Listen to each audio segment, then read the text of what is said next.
and welcome to another Christmas card tutorial video. Today I'm going to be showing you how to paint this square wreath Christmas card, so let's just get right into it.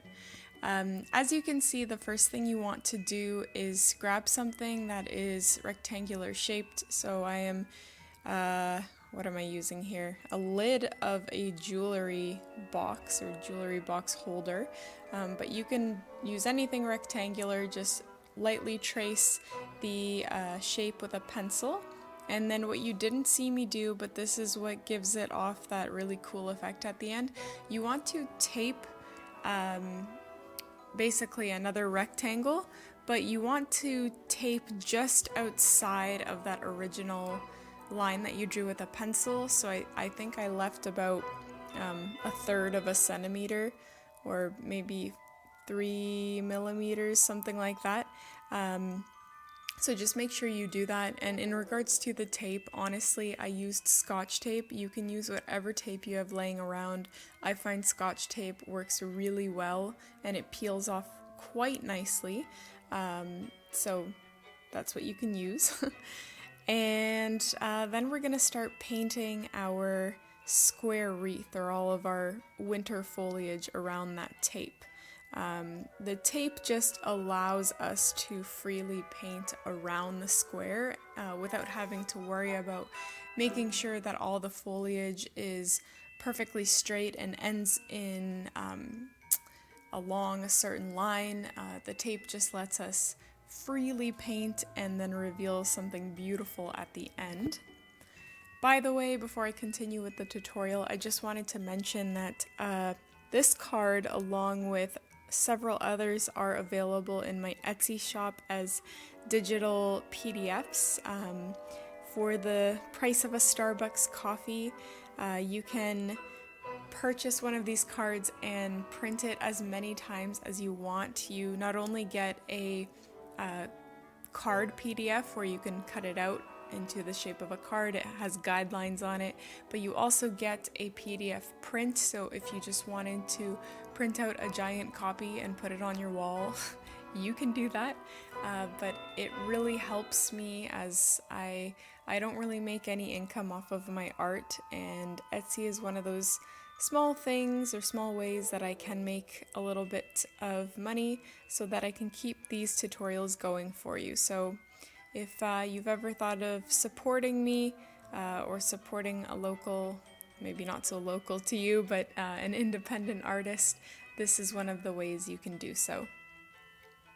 Anyways, here we are just painting a bunch of foliage. So you saw me paint holly earlier using green watercolor, and now I am painting little twigs, and I'm not really sure what this plant is, but I do see it growing in the fall leading up into winter. It's like this, these twigs, and they have these red berries on the ends of them, and they're definitely not edible because I picked one of those berries off and I kind of squished it in between my fingers and smelled it, and it did not smell edible. I'm kind of into foraging, and I wanted to see if it was some sort of edible berry. Hey, maybe it is, you just have to cook it first, but that's what I was going for there. We're just going to be adding the berries later on. I am also using various sizes of brushes here, and as always, I've linked the supplies that I use in the description. I love the brushes that I use. I wouldn't promote things I don't use. I love these brushes. The one that I'm using mostly in this painting is, I think it's the size 1 Grumbacher brush, but I also, for the twigs especially, when I get into those like itty bitty twiggy parts, I use the quadruple 0 brush from Winsor & Newton. Both are linked in the description below.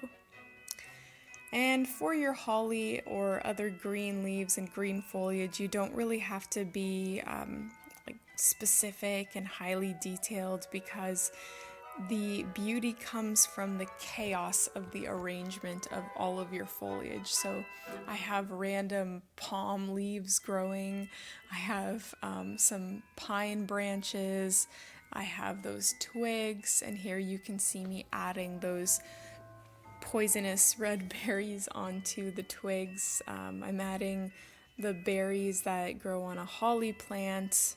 I'm basically just adding those red dots anywhere where there's an excessive amount of white space, because it fills it in nicely but also adds a really beautiful contrast to the green. Like, that green and bright red combination, in my opinion at least, is so beautiful and truly what makes this card come together, and in general it just looks really nice.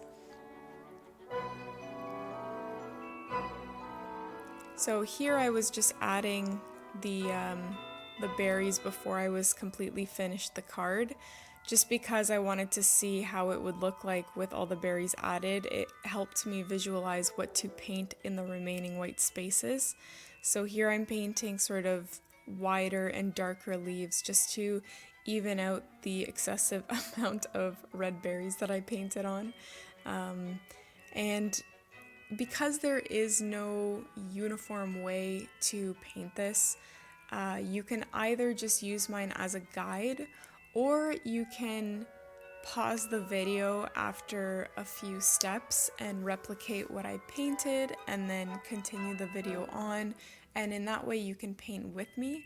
Alternatively, you can slow the video down. There should be an option in the bottom right corner where you can choose the speed at which the video is played at, so I think you could slow it down quite a bit and then almost reach real time in certain sections.